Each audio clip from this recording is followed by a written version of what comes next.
Om Shanti, good evening, and warm welcome to Interview with Raj Yogi.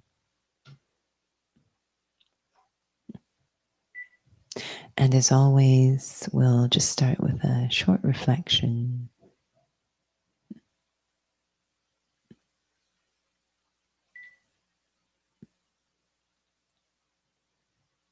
Using the power of my own mind,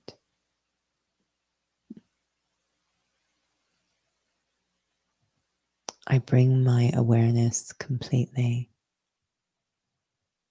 into the present moment, as if this is the only time that exists. And ask myself, how can I make this single moment sacred, special, unique?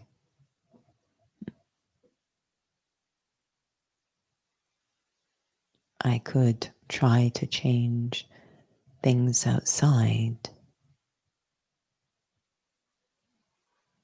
but instead, what can I do internally?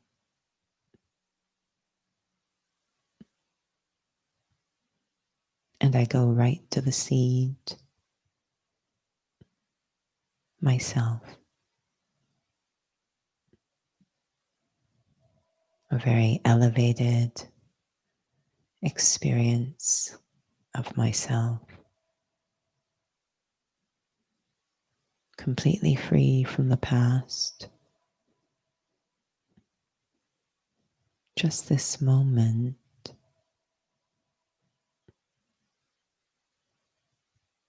deep appreciation of the self,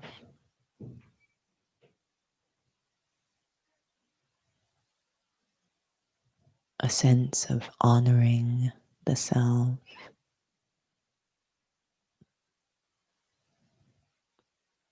a royal feeling for the self.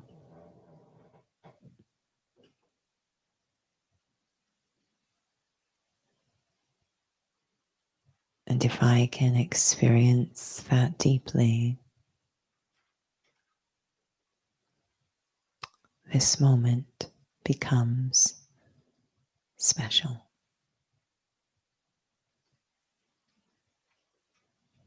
Om Shanti. So again, a warm welcome to tonight's interview, tonight's session.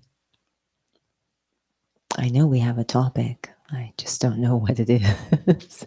Oh, look at that. We have an interviewer, so perhaps they know the topic. So let's see.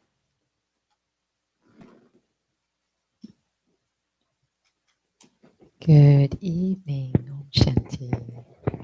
So thank you for joining us this evening. Our topic is to resist that which resists in you. I hope I even said that right. Sounds good.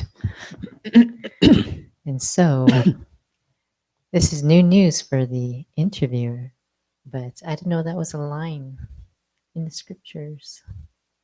So perhaps maybe we'll start with that. What is this line in the scriptures? Because there are some who might not have heard of that. I think the principle obviously is you can figure out what the message is, but this is a line from the Mahabharata, which is an epic Hindu myth. And in this story, the hero actually has 5 brothers, so it's a very unusual hero. And within those 5 brothers, the eldest brother, who's destined to be king, Yudhishthira, is really driven by a sense of dharma. That's his thing, is to do the right thing. And the Mahabharata is really about spiritual transformation. And so, as the story unfolds, if there's many ways we can interpret, of course, what's going on, but if we look at it through the lens of self-transformation, our heroes are constantly battling forces actually inside. It looks like external forces, but again, depending how you interpret, the feeling that they're battling something within in trying to reclaim self-sovereignty. And, anytime we embark on change, even if that change is a return to something original, something that we were originally, um, there will always be resistance from habits or addictions or the status quo. And that's going to happen. And so it's really a signal to our heroes, this is going to happen. There's going to be resistance to that change, and you'll have to change anyway. So to resist that which resists in you, not with any violence, but understanding it's going to happen, is there a powerful understanding that will help you to override that existence and continue with the transformation, the journey. So it's a very powerful message in that scripture. Thank you for sharing. So perhaps we'll have a two-part question to cater to those who are watching. Maybe so. The first part would be for those who have never taken the course before. So, what is it I need to understand? We're talking about to be able to resist without violence, and actually, even that word resistance. In so many contexts, you hear it, and it can be quite a violent context. So for those who've never taken Raja Yoga, what is this understanding that is required? I think, the word understanding, has so many shades and meanings in the world. So I guess we're talking about what's a useful understanding. I can understand how to use the computer, how to log into Zoom or whatever, but a useful, something that's relevant to transformation, to change. And for me, what I've always found so powerful is to understand the whole story or the whole picture. So we want to broaden our perspective as much as possible so that we can have the full picture. And what always comes into my mind when we venture into this kind of issue, this topic, is the astronauts going into outer space. That always comes, and many astronauts have come back. They're well, at least at this time, they're selected. Character is a huge part of the selection too, but they always come back almost with a spiritual shift, in terms of what they experience out there, because they're really getting a big picture. Like we get caught up in micro details in our day. This person said that to me, or this didn't happen, or, and they're out there seeing the whole globe. And everything looks like small stuff from out there. So there's a very natural change in their feelings, um, by just seeing that big picture. And that change in feelings is what makes transformation possible. But we have to preface this by saying they had the courage to go into outer space in the first place. So they had the courage to go into that bigger picture, to face the bigger picture. And so there's a step of courage that's going to be required to move into that larger, to let go of my, if you will, pettiness, and to move into that bigger picture so I can have a bigger understanding. So we won't digress from the second part, but perhaps, and what is that bigger picture? It's kind of a funny thing because, again, this multi-dimensional way we think of understanding. The funny thing is that the more simple things become, um, the bigger the picture is. Um, Someone said something to me today that was very entertaining. And they were observing that infants, I don't know if you agree with this, but as a concept, it was interesting. They were saying infants look like old people. And this is also a topic that has been explored in literature. And we even have the term out of the mouth of babes, which means wisdom coming out of, infant, just common sense. So we tend to connect a lot of information or cleverness or intellectual with understanding. It's very complicated. And actually, the bigger the picture, the more simple things become. So I know I'm moving in the right direction if things are becoming simpler in my head. I'm not going to this excuse. I mean, when I look at a legal document now, I don't even know what's going on. It's pages long, but you know what a legal document looked like in simpler times? A handshake. How beautiful that was. So the simplicity, I think, is a huge part of knowing I'm moving into the big picture, that there isn't a lot of add-ons in my thinking.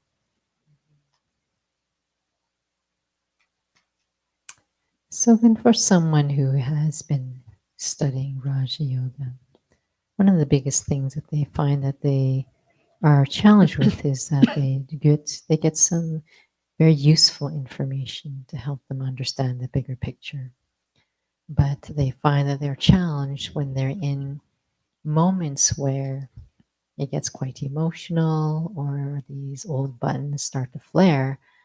And so, this question of what does it even mean to understand, and why is it that I can get it when it's sort of just sitting there and taking in this information, but when it comes to one's day to day life, being able to actually really Mm-hmm. ask oneself, do I understand that struggle? So, right now, as we are doing this session, you don't really need to know this, but it's relevant to the question. We have a older computer beside us here that's helping us to keep track of what's going on. Yeah, you might see it in the reflection there behind us. Sorry. um, so, that is an older computer I was actually using.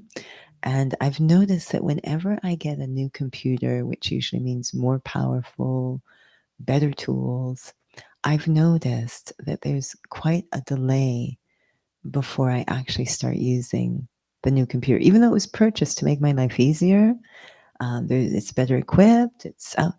But I'm so comfortable and familiar with the old, now sluggish computer. It's just, and it's almost I don't know if it's a fear, but this uncertainty.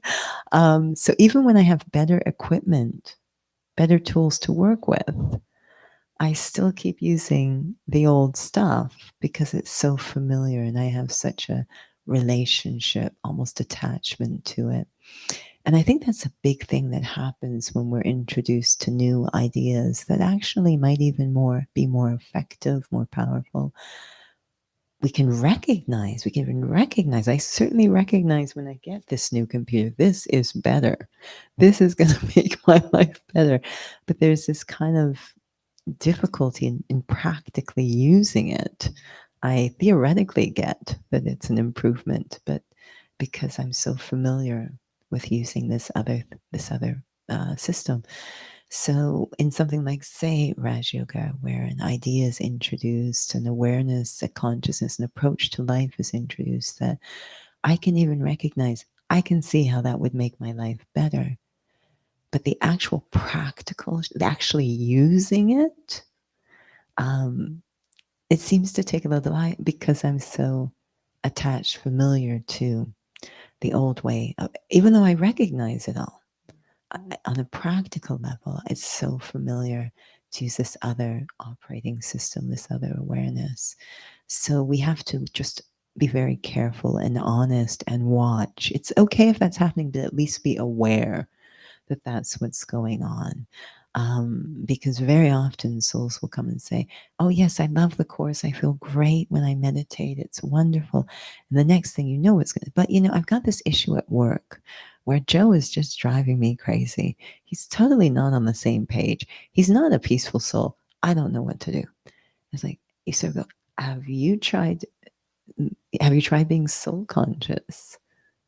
Yeah, but you don't understand. He said, no, but like, have you tried? We're still kind of reverting to our old ways of negotiating challenges because it's just familiar, just deep habit. So I have to very deliberately and consciously experiment. There's really no other way around it. I have to make sure I'm actually practicing, not thinking about it, but actually, okay, I can feel I'm moving into that experience of being a soul. Like I actually deliberately do it. I don't even think about the issue. All of my energy is focused on getting into that awareness authentically.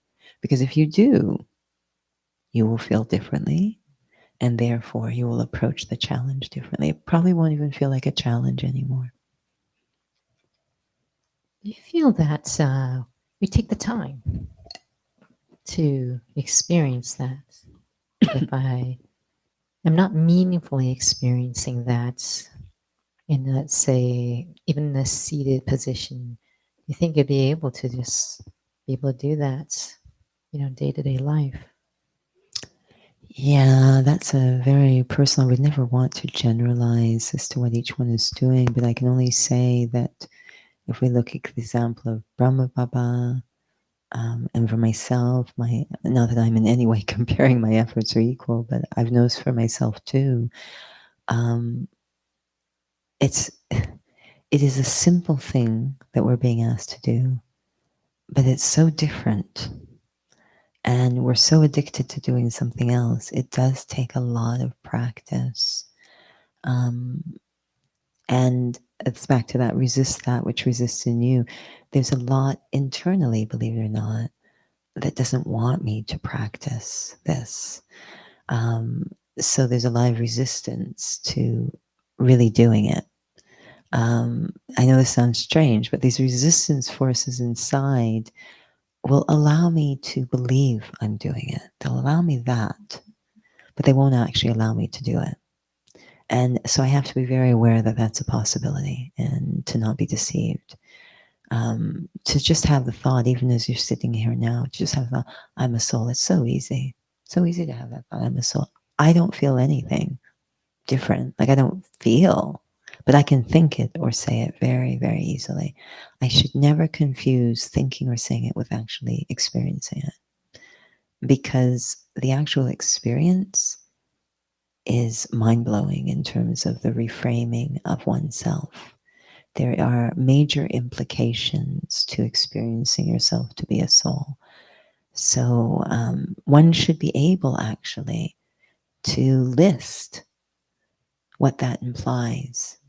When I say I'm a soul, what does that imply about everything in my life? What does that imply when I say I'm a soul? If I'm really experiencing it, those implications should come to life. So to be very honest in one's practice. I feel others really value hearing personal experience, one who has been practicing. As have you. I'm the interviewer, though. So, can you recall any experiences where, practically speaking, practically experiencing, just that sense of living, that reality of being a soul, in a situation, a real life situation? Yeah, every soul, when we stop thinking of ourselves as we truly are as spiritual beings and start to think of ourselves as a body, it actually damages our character. It restricts our capacity, and it does definitely affect the heart a lot. And so we each develop a very personal presentation of that disease, of that damage. It could be For many, of course, it's a loss of self confidence, loss of self trust. There's a whole range of different ways it can present.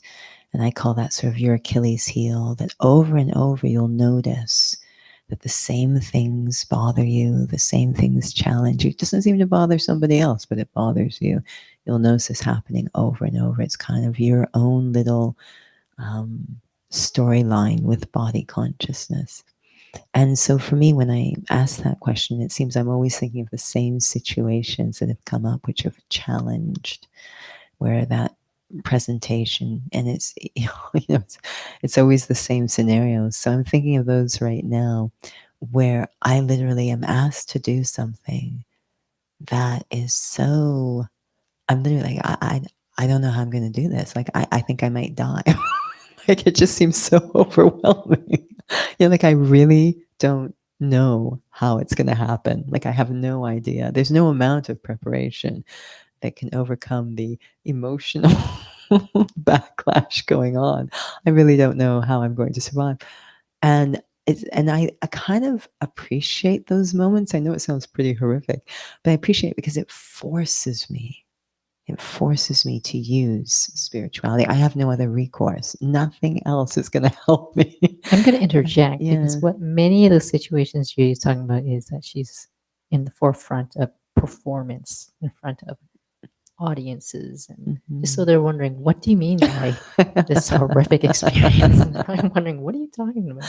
Yes, usually it's in front of large groups of people. I'm thrown into a situation with no preparation whatsoever. Yeah, it's like completely ill-equipped, and there's 1,000 people looking at you, and and there's just a lot of forces, and it's very overwhelming.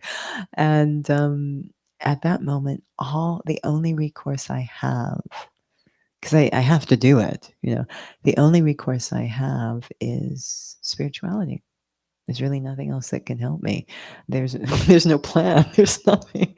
And so I end up going into a very, and it's funny, I think this is why I have a lot of faith in the human spirit, because I think we all kind of know this. And I think we've talked in previous sessions that this was my go-to um, when running track and field, which is very high pressure, actually. You've got a bunch of people watching you. There's a gun that's going to go off. You've got intense competition, intense. And there's no support. You are on your own. Like, you've just got to perform despite crippling pressure coming at you. And the only way I knew to get through that moment at the starting block was to go into silence. I think there is an innate survival instinct when we're pushed to the wall to go to spirituality when there's nothing else, no other support. So Raj Yoga really is making that very methodical and clear as a way of life rather than a last desperate ditch attempt, that it's actually a way to live. And so what I've noticed when I literally stopped thinking of everything. I even stopped thinking of the situation that I'm about to go into. And it's a feeling almost of throwing yourself off a cliff and realizing you can fly. I don't know how else to describe it, but I literally just experience complete detachment. I don't think about the issue or anything. I just remember I'm a soul, and it always feels very peaceful. It's timeless. It's like you're just in the moment and in that experience, that feeling. And of course, we also include God in our practice. So that sense of drawing so much support from that being, really using God to bring out the best in the self. And then it's what happens after that is far better than anything you could have done with any other approach. Like, you literally, I can see why artists used to talk about the muses, that they had to create these incredible creations that really felt beyond their own capacity. And they had great capacity, but by detaching, that capacity is enhanced. And that's what Raj Yoga does. So by postulating the muses, that the muses, these other divine beings, were going to inspire them, use them. that sense of removing the burden of responsibility and just being an instrument actually unlocked their capacity. And so that's what spirituality looks like, is this acting in a state of detachment without arrogance. It's incredibly freeing.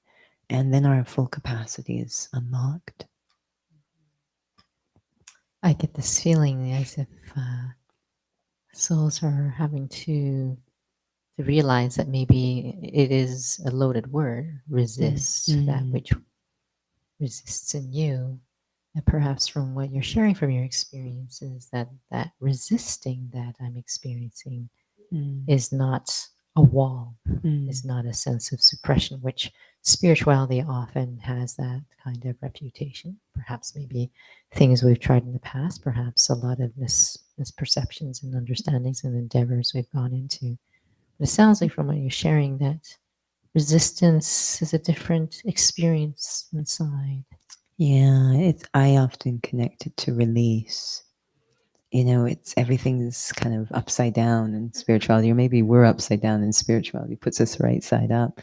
Um, because a huge part of spirituality is to let go, right? And it seems really odd.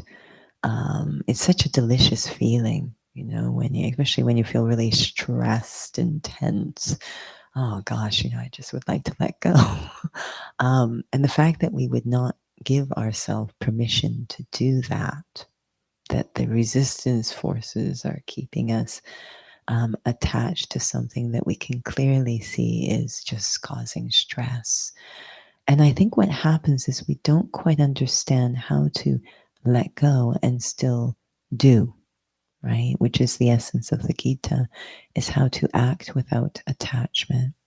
This is an ongoing 18 chapters of Arjun, just, you know, the one who wants to know, just this like interview, you know, just interviewing the one who knows, um, just just kept pounding. I don't. He's like, I don't understand what you're saying. I don't even know how it's possible.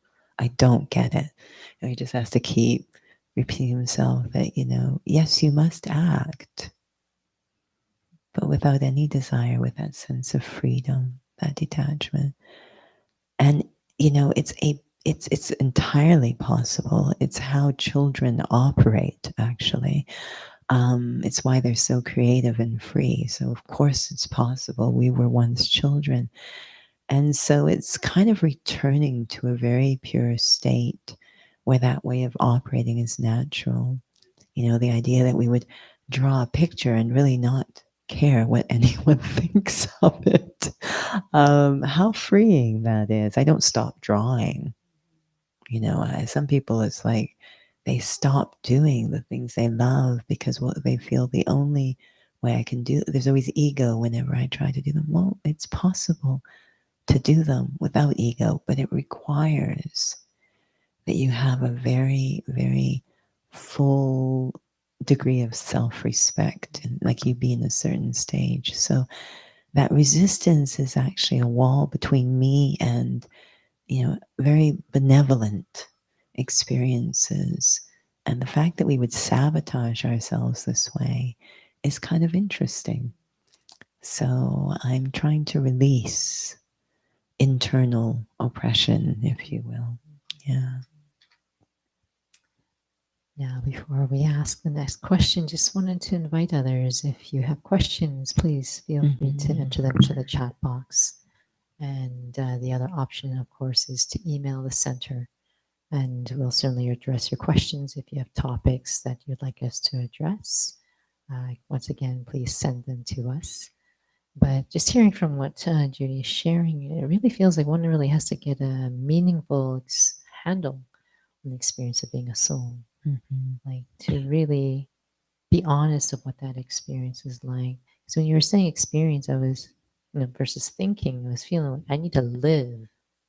I need to live it, which Mm-hmm. is so different from just imagining I'm a soul or picturing that I'm a soul. Yeah, we use the word, what does that imply, or what's the significance of saying I'm a soul? And definitely it's quite beautiful, again, a very useful exercise for yourself to just go, well, you know, if I am a soul, that means dot, dot, dot. And one of the things that follows the dot, dot, dot, if I am a soul, if I am this eternal being, this peaceful being, I'm not physical. There's many things that signifies or implies, but one of them is that my value rests within myself. Um, one will, if one is really soul conscious, they will have an experience of their own worth that is completely independent of anything of this physical realm. And that experience is extremely, extremely important to have because it's very understandable why someone would be confused about how to act without taking something from the action, the outcome, because it's my source of value. I need some kind of source of value. So until I experience another source of value, which is internal or intrinsic, I will continue to take from the actions and I won't be able to understand how anything else is possible. So really, to think about what does it imply to say I am a soul? What happens when I go into that experience? So take that, Jewel, if you heard, if I am soul conscious, I'd be able to have an experience of my value that has nothing to do with physicality, nothing to do with anchoring to anything that's temporary.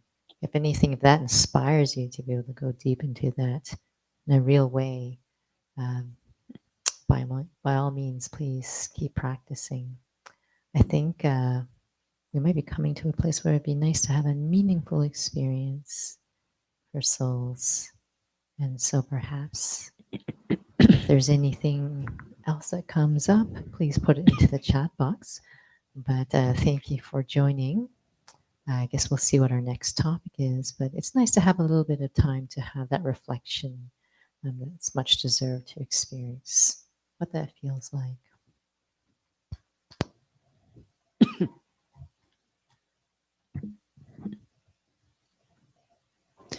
We like to talk about basic human rights, the right of dignity, of freedom. And it's true, these are basic human rights. But I don't need to go outside to wrestle them from the world or to fight for them through policies. They actually should always exist inside. That is the right way to live. A deep, deep sense of my intrinsic worth, even in the face of mistakes I might make or reactions that I express. That sense of self-worth ideally should be constant and generated from within, whatever is happening in the outer world. For that, my sense of identity needs to shift from the outer world to the inner world, even independent of this physical body. Because in truth, this body belongs more to the physical world than it does to me. I am this remarkable spiritual being. And to take time to really experience, get to know myself as a soul is like discovering the most remarkable treasure in the world. The wonder of being a soul. That I am eternal. I do not die. Everything around me will change. but I will continue. And all the things that make life wonderful actually reside within me, the soul, nowhere else in this world. If I am seeking peace or love or honesty or forgiveness, I have to look within. They're not in bricks and mortar or policies or rules. They are within us, the human spirit. And of course, the wonder of the soul truly being a child of God. I am a child of the greatest personality that exists. Again, taking time to unlock, rediscover what it means to say, I am a soul. It's a wonderful journey back to the self. Om Shanti.